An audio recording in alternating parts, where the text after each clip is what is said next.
इंशाअल्लाह सब ठीक होगा। 2020 की दोपहर ये लफ्ज़ फरमाए थे कॉकपिट में बैठे एक पायलट ने। ठीक इसी वक्त प्लेन के तमाम सायरन चिल्ला चिल्ला कर कह रहे थे, संभल जाओ। एयर ट्रैफिक कंट्रोल से आवाज़ आ रही थी, संभल के, बच के। 99 जानों की जिम्मेदारी चंद बेजान मशीनों ने उठाई थी, लेकिन ईश्वर के भरोसे बैठे दो लोग कुछ भी सुनने के लिए तैयार नहीं थे। नमस्कार, मेरा नाम दिव्यांशी सुमराव है। आप देख रहे हैं तारीख, जिसमें आज हम आपको सुनाएंगे कहानी एक ऐसे प्लेन क्रैश की जिसे होने से रोका जा सकता था, जिसका कारण ये नहीं था कि पायलट ने गलती की थी। पायलट को पायलट की 10 गलतियों के बावजूद इस प्लेन को क्रैश होने से बचाया जा सकता था, लेकिन वे गलती पर गलती करते रहे और इसी क्रम में उनकी 11वीं गलती जानलेवा साबित हुई। क्या हुआ था उस रोज़, चलिए जानते हैं।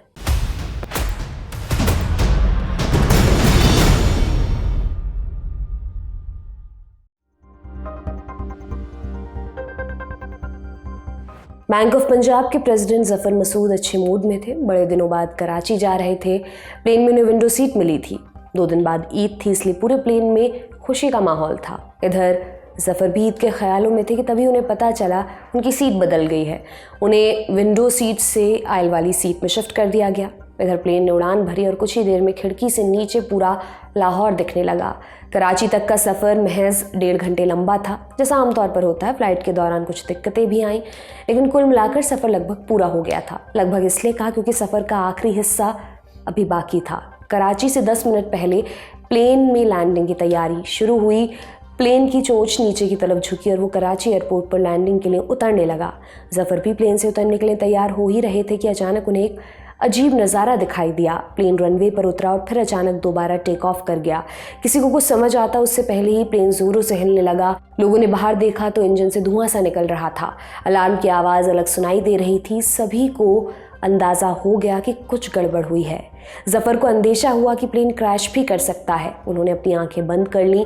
जफ़र बार बार खुद से एक ही चीज़ पूछ रहे थे, अगर प्लेन क्रैश हो गया तो?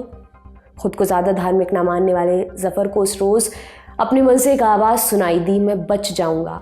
जफ़र और कुछ सोच पाते इससे पहले ही उन्हें बेहोशी छा गई। होश आया तो वो अस्पताल में थे। शरीर की कई हड्डियां टूट चुकी थीं, लिगामेंट दरक चुके थे, लेकिन इसके बावजूद जफ़र उस दिन दुनिया में किस्मत के सबसे धनी व्यक्ति थे। बेहोश होने के 30 सेकंड बाद जफ़र का प्लेन सच में क्रैश कर गया। इसके बाद जो कुछ हुआ, जफ़र उसे खुद चमत्कार का नाम देते हैं। प्लेन कराची के एक बेहद घने रिहायशी इलाके में जाकर इमारतों से टकरा गया था। जफ़र जिस आयल वाली सीट पर बैठे थे, प्लेन ठीक वहीं से 2 टुकड़ों में बट गया। जफ़र की सीट प्लेन से उखड़कर बाहर छिटक गई और जफ़र सीधे जाकर गिरे किसी इमारत की 3री मंजिल के एक कमरे में। किस्मत से जफ़र कुछ इस एंगल से गिरे कि उनके शरीर में चोट आई, लेकिन जान बच गई। जफ़र जैसी किस्मत उनके अलावा सिर्फ एक और व्यक्ति की थी। प्लेन में बैठे बाकी सभी यात्री इस दुर्घटना में मारे गए। पायलट और क्रू की भी जान चली गई। पाकिस्तान की एक फेमस अदाकारा और आर्मी के कुछ अफसर भी इस हादसे में अपनी जान गंवा बैठे। मरने वालों की कुल संख्या थी 98। यह हादसा हुआ कैसे? क्या प्लेन में कोई खराबी थी? ये महज एक इत्तेफाक था या इसके पीछे इंसान की गलती का हाथ था? तारीख 22 मई 2020, जगह लाहौर का Allama Iqbal international airport. Pakistan international airline की फ़्लाइट 8303 उड़ान भरने वाली थी। इसका डेस्टिनेशन था जिन्ना इंटरनेशनल एयरपोर्ट कराची। ये उस दौर की बात है जब पूरी दुनिया कोविड की गिरफ्त में थी। रमज़ान का महीना चल रहा था। 2 दिन बाद ईद थी। प्लेन में सवार 91 यात्री अपने परिवार वालों से मिलने जा रहे थे। अधिकतर लोगों ने रोज़ा रखा था, जिनमें पायलट और को पायलट भी शामिल थे। इस प्लेन को उड़ा रहे थे 2 लोग। फ्लाइट के कैप्टन सज्जाद गुल, उम्र 58 साल, 17,000 घंटे उड़ान का अनुभव। फर्स्ट ऑफिसर उस्मान आज़म, उम्र 33 साल, 10 साल से नौकरी कर रहे थे। हालांकि उड़ान का अनुभव सिर्फ 2100 घंटे था।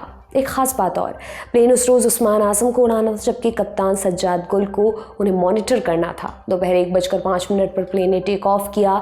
साफ सुहाना मौसम। अगले 1 घंटे 20 मिनट तक प्लेन 34,000 फीट की ऊंचाई पर उड़ता रहा। 2:20 पर फर्स्ट ऑफिसर उस्मान आज़म ने लैंडिंग की तैयारियां शुरू कर दी। आगे क्या हुआ ये समझने से पहले आपको प्लेन के कैप्टन के बारे में कुछ बातें जाननी ज़रूरी हैं।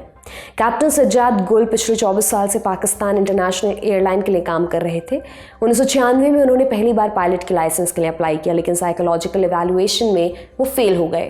साइकोलॉजिस्ट के अनुसार सज्जाद तुनक मिजाज थे, इंटेलिजेंस के मामले में उनका स्कोर बिलो एवरेज था और प्लेन उड़ाने के लिए ज़रूरी काबिलियत, मसलन स्पेस का अंदाज़ा, स्ट्रेस झेलने की क्षमता, इनमें भी सज्जाद फेल थे। इसके बावजूद सज्जाद को लाइसेंस मिल गया। कैसे?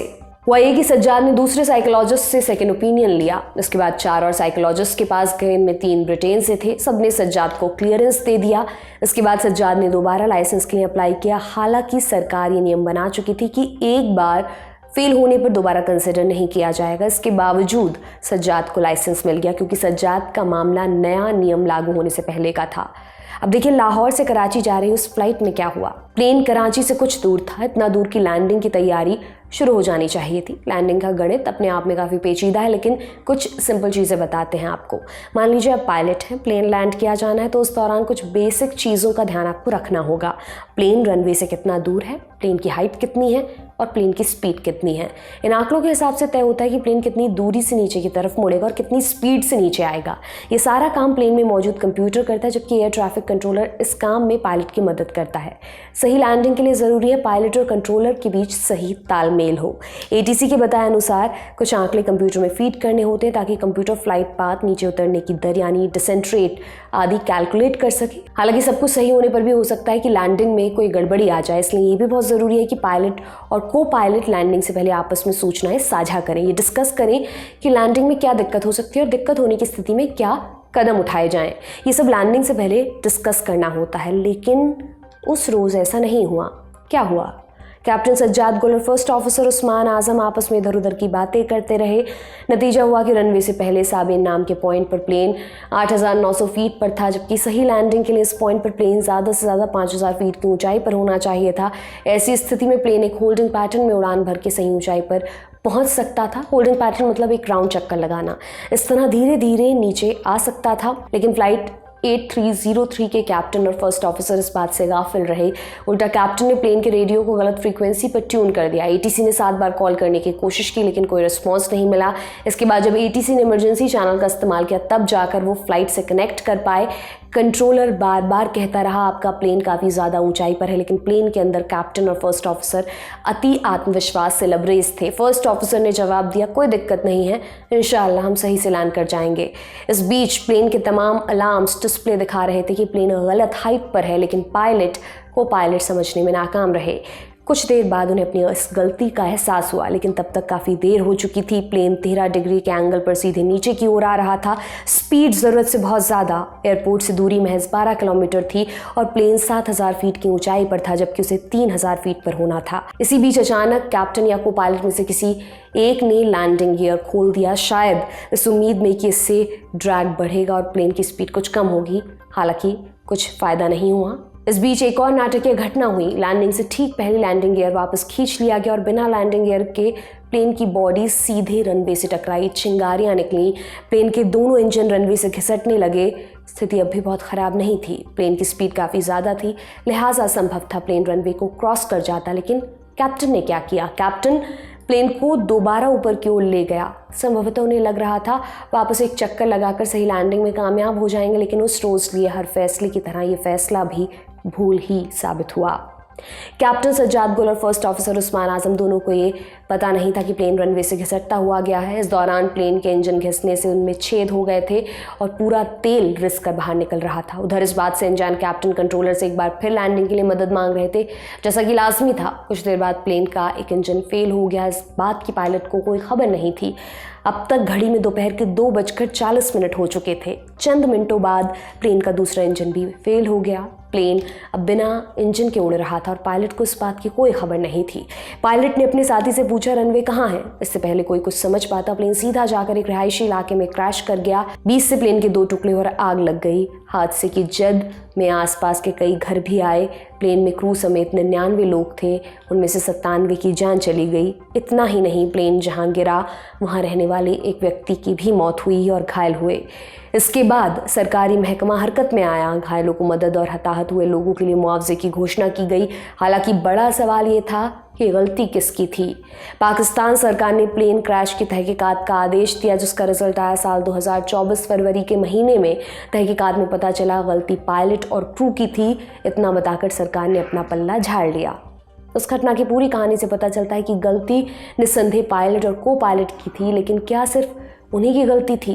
पाकिस्तान के एविएशन मिनिस्टर गुलाम सरवर ने तब प्लेन हादसों पर संसद में सफाई देते हुए सारा इल्ज़ाम पायलट्स पर डाल दिया था। लेकिन मालूम हो कि 2013 में इन्हीं गुलाम सरवर के बारे में कोर्ट ने फैसला दिया था कि उनकी डिग्री जाली है, जिसके चलते उनकी सदन से सदस्यता खत्म कर दी गई थी। हालांकि 2018 में इमरान खान सरकार के दौरान डिग्री दोबारा खारिज हो गई और गुलाम सरवर एविएशन मिनिस्टर बना दिए गए।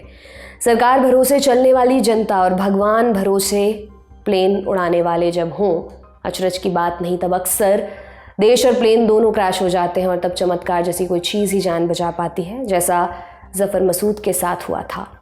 बहरहाल आज के एपिसोड में इतना ही। ये तमाम जानकारी आपके लिए इकट्ठा की थी हमारे साथी कमल भट्ट ने। देखते रहिए दी लंदन टॉप। बहुत बहुत शुक्रिया।